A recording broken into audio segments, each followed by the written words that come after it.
But how about the NBA Coach of the Year? Welcome in Knicks head coach Tom Thibodeau. Coach, thank you so much for joining us. Let me just say this. As a born and raised New Yorker, thank you for what you have done to the Knicks, because New York City is alive. It is back. I cannot believe the job that you have done is incredible.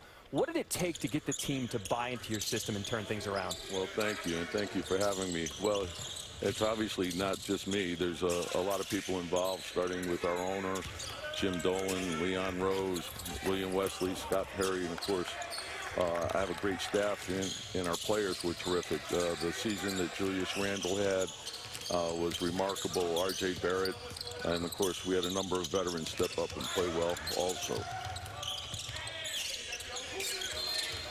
Julius Randle, he really took his game to the next level this season. What do you think it was that really elevated his play? Well, I think, you know, last year when the season shut down, the Knicks unfortunately, were not part of the bubble. And it was an opportunity for him to work a lot individually. And it wasn't easy because everything was shut down. But he found his way into a gym. He got into great shape, and he really worked on his shooting. And I think adding the three-point shot to his game really changed everything for him and also for our team. And he came in, he was a terrific leader. He brought the best out of not only himself, but the entire team. And of course, RJ, the same can be said for him. I thought he made a major step. Mitchell Robinson started off the season extremely well. Unfortunately, he got hurt. But then we also had guys like Derrick Rose, Alec Burks, Reggie Bullock, Nerlens Noel, Alfred Payton. They all played very, very well for us all season long.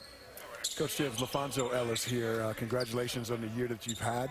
And when I was watching you guys, when Derrick Rose would go out of the game, it seemed like the offense kind of sputtered a bit. As you look forward towards the draft, is another playmaker on the floor important to you guys?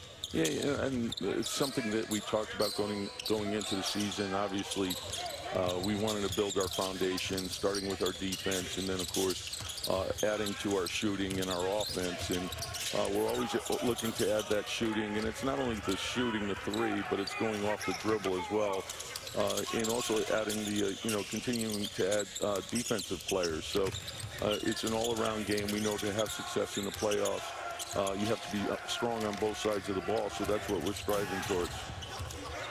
Thomas J. Billis, well, again, congratulations on a spectacular year. I wanted to get a player evaluation from you. You coached one of our colleagues, Paul Biancardi. What kind of a player was Paul? And I need strict honesty here. You can't pull any punches. Well, Jay, you know that saying, slow and steady wins the race, and he was plenty slow.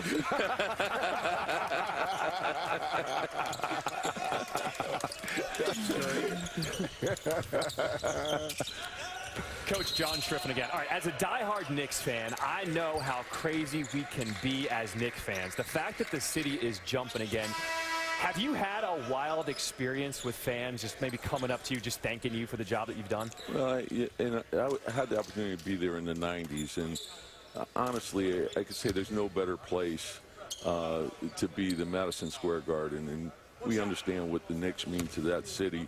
But when you have those type of fans behind you, it's special.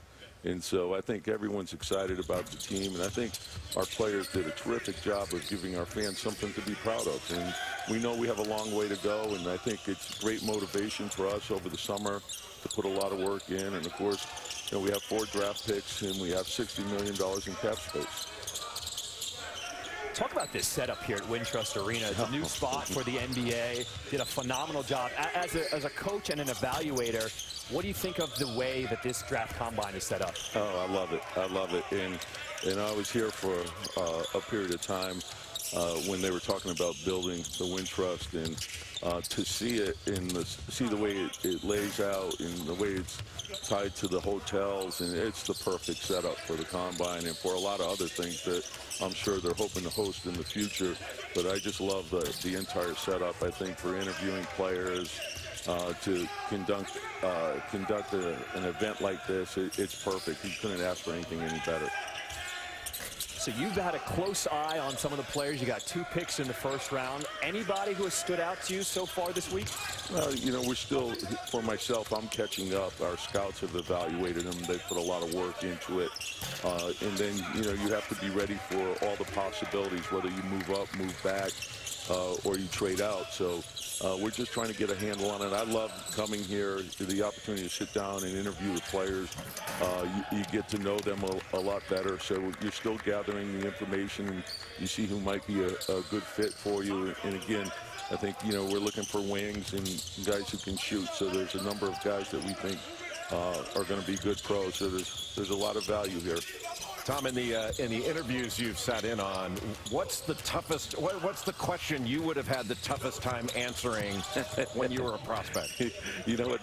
These players, they're remarkable in how well they present themselves, and I think they've gotten used to this environment. I think the agents are doing a good job of preparing them, and you're also doing a lot more research. So you're talking to a lot of people around them, and then you're seeing and evaluating whether all the intel matches up to what the players are saying.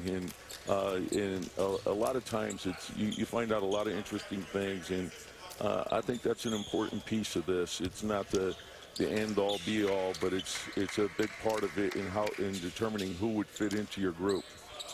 Tom, as far as character evaluation is concerned, you know, we're in a new day with Instagram, all sorts of social media. How much do you look at that to kind of evaluate a person's character? Yeah, it's part of our society, so it's an important piece.